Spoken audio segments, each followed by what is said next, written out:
This episode is sponsored by Origami Risk, an award-winning, adaptable, cloud-based platform that can help you and your business manage all aspects of resilience, such as risk, safety, insurance, and even the management of business continuity and disaster recovery plans. Because Origami's single platform connects all of these functions, it provides a unified view of risk, leading you to better decision making, thus better business resilience. To help you boost your business's resilience, Origami Risk has put together a collection of free ebooks and videos exclusively for the RESILIENCEPOD family. To get access, visit origamirisk.com/resilience. Enjoy the episode. Guys, welcome back to the Resilience Pod. You're here with me, your host, Rina Singh. Thank you for tuning in today. Whether you are watching or listening, I am truly grateful. Now, today we are back on the pod with another awesome, inspirational role model in the resilience industry. Very different to other episodes that you guys have seen. My next guest is all about helping you understand the human behavior behind cyber, in the cyber world, and that's looking at the digital world, all sorts of things like gaming, social media, very apt, and even things like pornography. So quite controversial, but very interesting. She is also a specialist in cyber trauma, which we are going to touch in today. And she also helps us humans, all humans, children, young adults, and young people navigate on how to act in the digital world. So please welcome, in joining me, my very next guest on the pod, Catherine Knibbs. How are you? Thank you. That was a wonderful introduction. Thank you. How are you today? Good. Yeah. It's been a nice sunny day down, and that always helps, doesn't it? A little bit of vitamin D and sunshine is enough to create the smile. Great. So, good. Thank you so much for coming on the Resilience Pod. We are really excited, and hopefully you'll enjoy your time. Yes, very much looking forward to this conversation. Absolutely. I have been waiting weeks to ask you this, even though I can Google it myself, but hey guys, we can all do that. What is cyber trauma? Okay, so this is an ongoing definition. Okay. So far, it's been in the making since 2012, and in 2016, I came up with an academic definition. I'm not going to go into that one here. Okay. You can actually find a long, insidious, extended psychobabble version on my website. Okay. But in simple forms, it's any trauma that anybody experiences through, with, or from an internet-ready device, and that trauma does not have to be directed by a person. It can be machine learning algorithms, it can be AI, and it's experienced either now, in the future, or it can be something what we call retrospective, so it can be something from the past resurfacing. So it's an ongoing foreverness, if you like. Wow, guys, this is so different, so interesting. When we think of cyber, in the resilience industry that we are in, and or the audience is in, we look at cyber and there's like the processes and the mechanisms to protect yourself, but this is a very humanistic element that we're looking at today, and Cath is the expert and going to tell us more about that. So you are in for a treat because you will be surprised. Where can we start in? So you've given us the definition. Yeah. But if I'm using the internet every day, you guys are on here, you're watching or listening to us. How do I know that I'm potentially coming into that traumatic experience as an adult? Pretty much the same as any person would do with any trauma. Now, the word itself can be really interesting, confusing, because we tend to associate the word trauma with big earthquakes and natural disasters or terrorist issues, or perhaps, I don't know, car accidents and things like that. What we don't tend to associate is the biological impact of our nervous system being sent out of sync. Right. So if you think about when will we know, well, most of the time using a digital device, you're not going to know what's going to appear on your screen next, hence the biggest problem. But also in the real world, we actually get physiological triggers. So if you saw two cars quite close together and one was approaching the rear bumper of the next, you would anticipate that something is going to happen, and you would actually prepare yourself physiologically, psychologically and emotionally. And the difficulty in the cyberspace is we don't actually get those notifications, if you like. We don't get the sensory input to say this is about to be something you'll encounter. So it can be very difficult. And we have something called mirror neurons. Okay. So it's going to get slightly technical for a second. Mirror neurons are, I think one of the best ways to demonstrate this is for those watching. I'm picking up my glass of water and I'm about to take a sip of the water. And what you will find, if I was doing a brain scan on you right at this point in time, is those same areas of the brain associated with picking up a glass, drinking the water, you know, the salivatory responses, they would also be excitatory in your brain. Okay. Because you're watching me carry out the movement. Oh, wow. So a lot of the time when we're watching stuff in cyberspace, we're also having that same physiology, that same brain area light up, which is why when we're watching things like sports or horror movies, we actually get into a fight or flight physiology just by watching what's happening on the screen. Wow, that is so fascinating. If any of you have been very conscious about this, then I want to hear from you, because we all do it subconsciously. Yeah. And I'm just thinking about, like, you know, doing the exact same thing, watching a movie and then feeling scared or you know, happy, in love, or empathizing with stuff. That is really fascinating. Yeah, there's a lot to be said about the human being using the technology and the technology being a medium for us to be excited. We can be saddened by what we're watching, and you know, it's quite obvious in women who are pregnant who kind of have all of these evocative moments through watching. I think it's the Andrex puppy adverts is the one that most of them will say they cry at. They are so cute though. But yeah, I totally get it. Very interesting. There is also an element that can involve text messages, sounds, vision, touch. As technology is advancing and we're moving into AR, VR and haptic feedback, there will be multiple layers that will get added to the definition. Wow, and you can actually experience some sort of cyber trauma from these virtual reality. Yes. Wow. Yeah. Okay. And a lot of it, is to do with how we actually use the devices. So it's based a lot in what we call biopsychosocial models, which is the biology of human beings, the socialness and the psychology. And more often than not, it's to do with where we are situated in terms of a physical location to that device. Okay. Which the premise of my theory is underpinned by 30 centimetre distance, which ties back into biology and what I call the innate eye gaze distance. So this is where, when babies are first born, I'm going to go with what I call the Disney-esque story. So babies are born and they're situated in the mother's arms, close to the breast, and the distance between breast to eye is around about 20 to 40 centimetres, so approximated 30. Okay. And it's a very biological space to be in that informs our body we're safe. And if most people who are listening and watching actually take notice of where they're situated in terms of their device on a daily basis, you'll find that you also hold it at that distance, or you sit from your computer screen at that distance.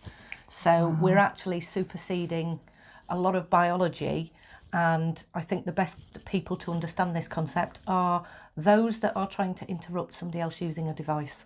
Right, and you will find that they're in this particular zone, and you can shout at them, you can wave at them, you can run past them, and you will actually find it's very difficult to speak to people who are in that zone using their devices. And that's the system in which we can be traumatised much more easily. Wow. Yeah. it moves me on to something that's really prevalent is, okay, we're looking at social media in particular. You know, there's lots of people using it for all sorts of things.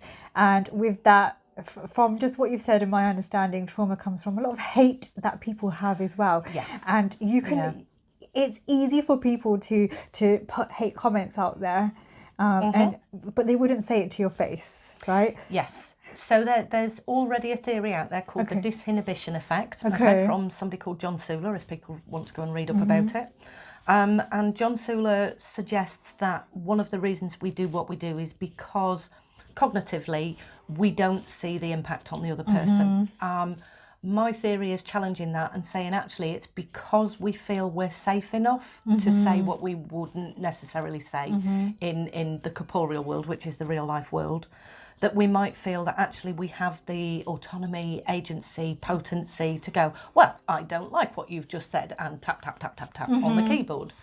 And what does happen is you can actually find yourself being quicker to anger, quicker to respond, quicker to feel the impact. Yeah. Because there aren't those physiological energy things. So we're sitting quite close. And if I was to start, you know, banging my fist down or sitting really angrily, you would pick up on that. There's part of your physiology that would recognise this is not a safe person to be near. Yeah. And obviously when we're using this digital medium, there aren't those feedback systems.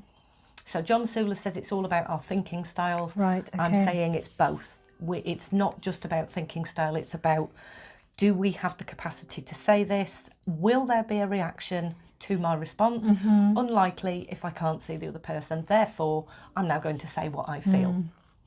And the longer lasting impact of this in terms of cyber trauma is where I might have said something to you in the real world.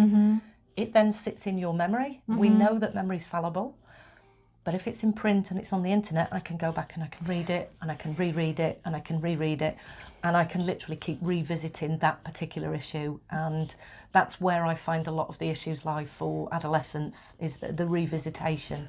And it's so easy to do that, one negative comment, and we generally tend to focus on the negatives as well. Just from a personal point of view, I've put a video out there and there's one really negative comment, and out of the 10 that are really positive, it's that one comment that's still playing on my mind. And it's like, do I respond to that or do I just ignore it? What would your advice be for something like that? It can be difficult to ignore it because you're a human being and you have what we call the negativity bias. So the element that allowed us to survive as a species was to pay attention to the things that might be dangerous. Therefore, anything that's negative buys into something called it's around social psychology, that you need to be part of your tribe. And anything that says you're not needed, you're not wanted, you're not liked, feels very much like the scapegoat. And if we go back thousands and thousands of years, if you weren't with your tribe and you were a singular, isolated human being, you would not survive.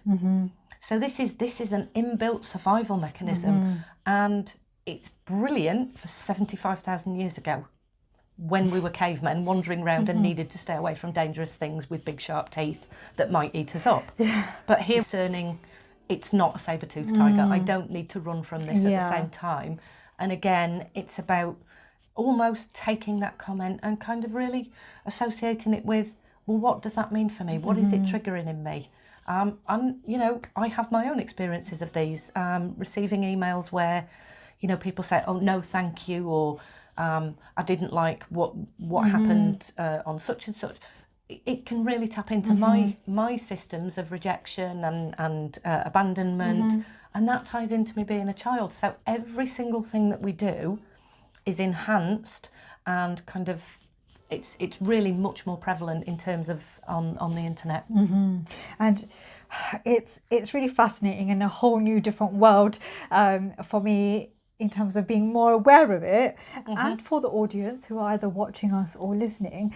But if I think back to all this and what we've talked about in the workplace, and you touched on email, even getting a negative email from your manager or a colleague, like, guys, if you reflect back and think when an email at work annoyed you, would you say that's part of a traumatic experience, Absolutely. cyber trauma? It's considered, and it usually taps into somebody's early life experiences and rejection, abandonment and unwantedness and uselessness and all of the things that we felt as a child can really be triggered by something that's communicated in a text format. And also the bit that's missing from the text is that human touch.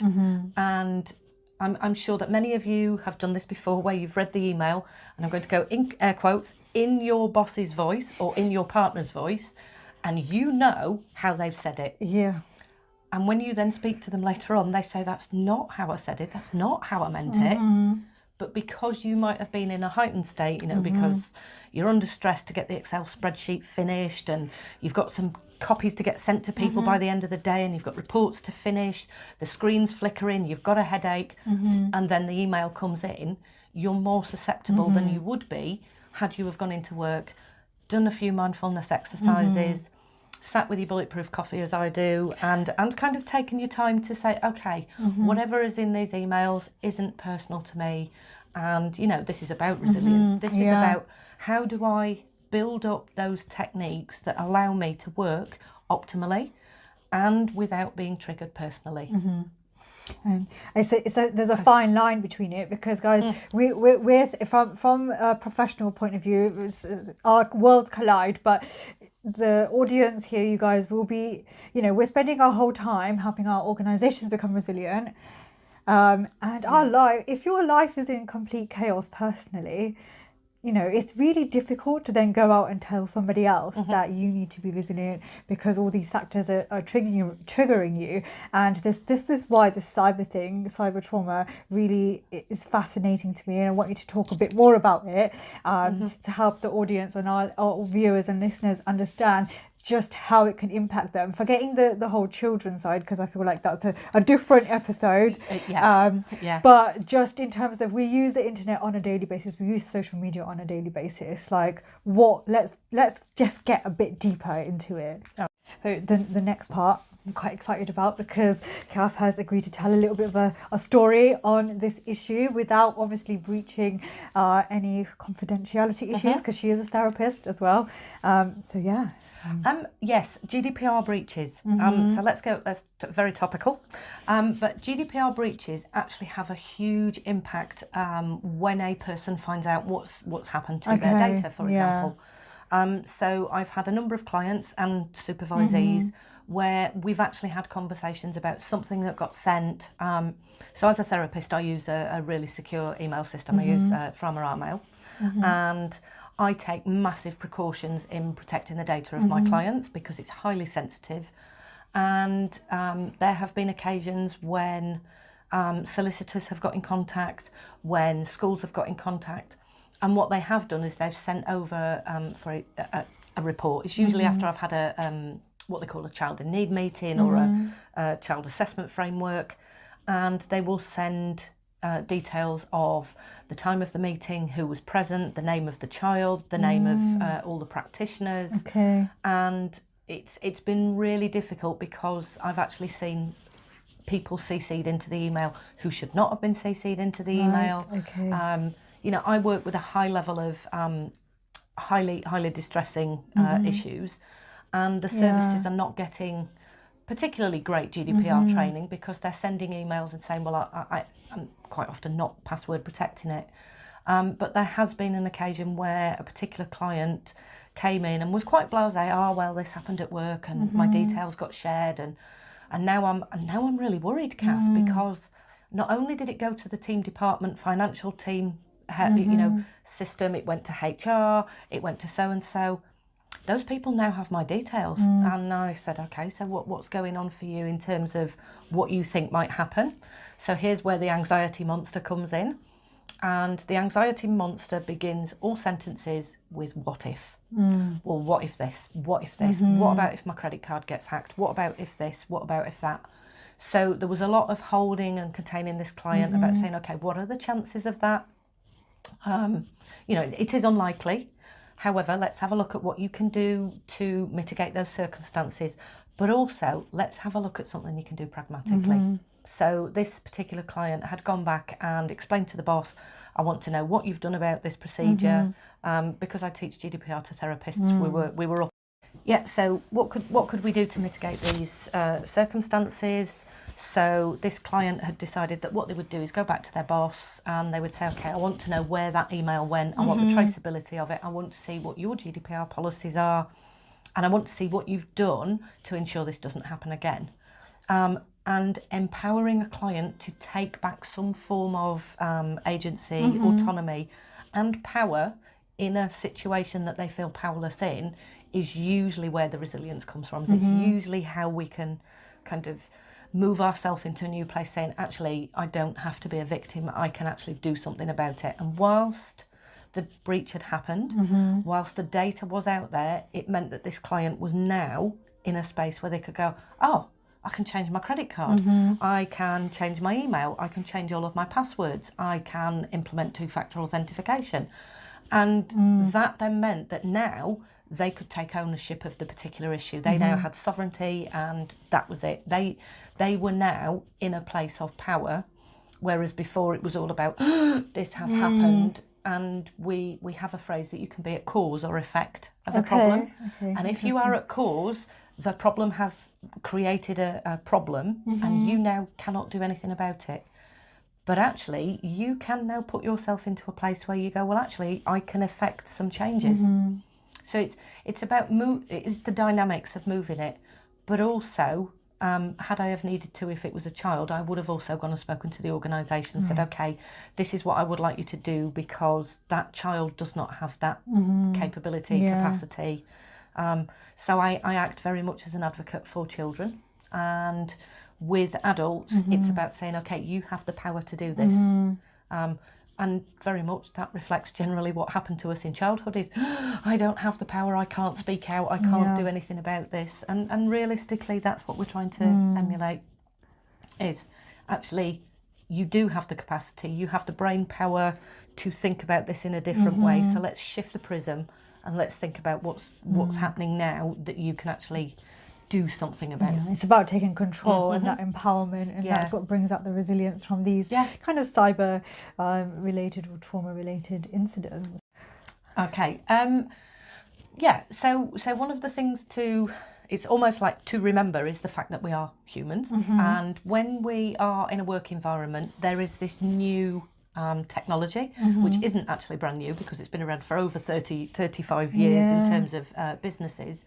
But one of the things that is becoming more and more prevalent are businesses where people can access the internet during the day. And obviously, if you've got that 5-minute break and you decide you're going to skip over, open a new tab, go on your Facebook or your Instagram, again, you can't always prepare yourself for what may be on there. Generally, the people you associate yourselves with on social media are people that you know and people that you follow. So you are going to be much more susceptible at being evoked or provoked by these people in your life because they have really close emotional ties with you.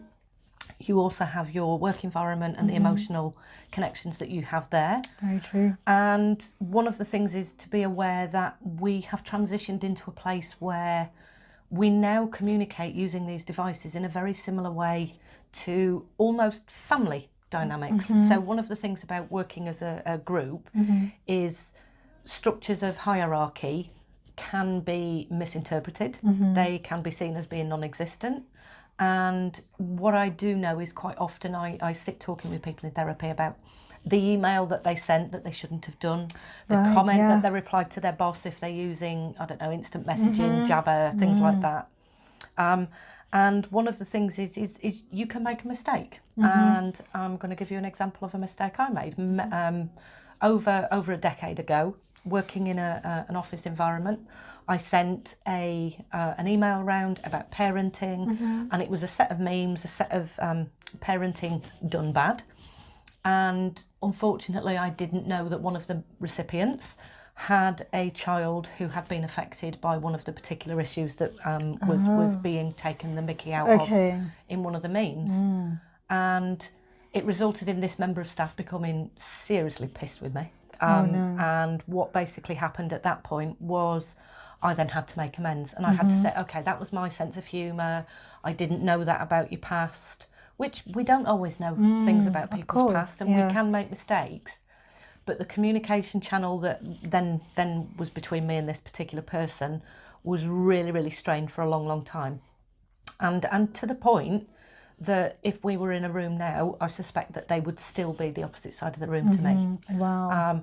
Sometimes there isn't, you know, in psychotherapy, we call it a rupture. So when there's a tear in a relationship, the most important part is the repair. And some people are not in a place to want the repair, to need, you know, to even go there. Yeah. So it's about remembering that this technology allows us to have professional relationships, and because of this, again, it's this distance, we feel safe. We may engage in behaviours that might not be so helpful in terms of the professional relationship. And I have noticed that this does happen a lot in terms of emails that get sent.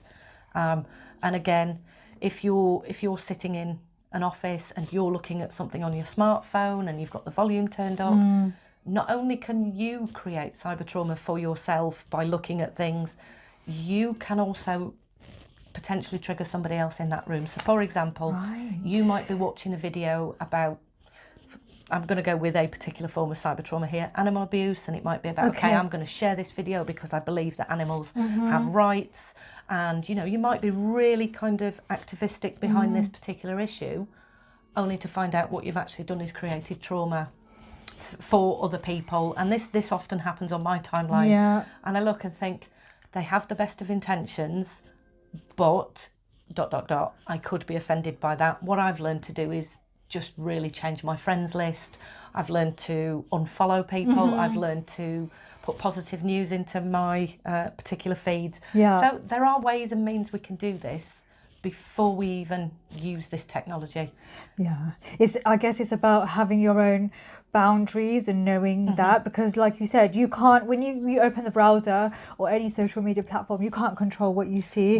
But you can control whether you see it again and whether you associate with that person, which is really interesting, because it reminds me of I mean, I don't know if I would call it a traumatic experience, but you could probably tell me that. But ages ago, there, you know, this whole and child abuse videos are really sensitive, but I've seen some, and I used to work for NSPCC, and why would you share a video like that? But they're doing it to raise awareness, but it can equally offend. So when you were saying that story, I was just thinking of that image, like I just didn't want to see it. And so that would be one of the signs of something that's been traumatic, is instantaneously, almost in the click of a finger, you were taken back to that image. So this is interesting. There's a diagnosis called PTS, and it has a D on the end of it for a disorder, but I disagree, it's a disorder.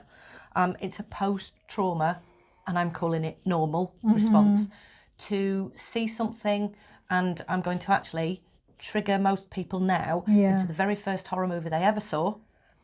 So no doubt you'll have all just revisited that in your memory in terms of, oh, I remember I was about 9, I got told I couldn't watch it, I snuck round to my friends. And actually, that's how quickly you can be re-traumatised by something. And this is about where the past comes into the present. And for you, it was, as I talked about, a particular, because I know animal abuse videos tend to evoke a lot of emotions for people. Brain can't distinguish, this is why cyber trauma is such an issue. So the brain cannot actually distinguish between physical and perceived. So here I can give you a little experiment of this. Again, talking of the drink. So I'm going to ask people to imagine that it's a nice hot sunny day, and you know, you're very parched, so you go into your kitchen, you open the fridge, you pour yourself a glass of cool water, you add some ice cubes, and then you take out the biggest, juiciest lime or lemon that you can find. And I want you to imagine that you've put the lime on the side, that you've taken a big knife, and just as you cut into the lime, you can see all of the juice squirting out. You cut yourself a really nice slice of lime, you give it a little bit of a squeeze, and you pop it into the water. Now, what should be happening for a lot of people now is they'll probably find they're salivating, because imagined versus real is no different to the brain. Fortunately, the time has come to an end. It's been so great. I'm so inspired for a start. It's been a very I'm different. just trying to find a word that says inspired. Yeah, Cath is flicking through the mood book because it wasn't one of those interviews, but it was a very apt topic. So we're going to ask her anyway how she's feeling after our chat. And her experiences. So I was going to go with inspired, but I've gone with something that comes from transactional analysis. Okay. So fuzzy does not mean I'm not with it. Okay. Fuzzy is so in transactional analysis, there's a theory around how we get our what we call strokes during the day. So some of us get positive strokes which feel warm and fuzzy. Okay. And some of us get some that are, and so this is the sarcasm, this is the off-the-cuff comments that feel cold and prickly. So there's a theory about warm fuzzies and cold pricklies. Okay. And this particular picture happens to be yellow, like sunshine, and like a warm fuzzy. So I'm going with warm and fuzzy. Fantastic. Thank you. I'm glad you're feeling warm and fuzzy because I definitely am too from this conversation. It's been quite shocking, not because of you, but just what you've said, and really interesting and very different to some of the other videos and podcasts that the Resilience Pod, we've covered in the Resilience Pod. So thank you very much for taking the time. You're welcome. I've thoroughly enjoyed it. Yeah, it's kind of, I can now talk about my theory in a more concentrated way, and it's just about I'm refining it now. Yeah, exactly. Now, guys, if you enjoyed watching this or listening, do get in touch.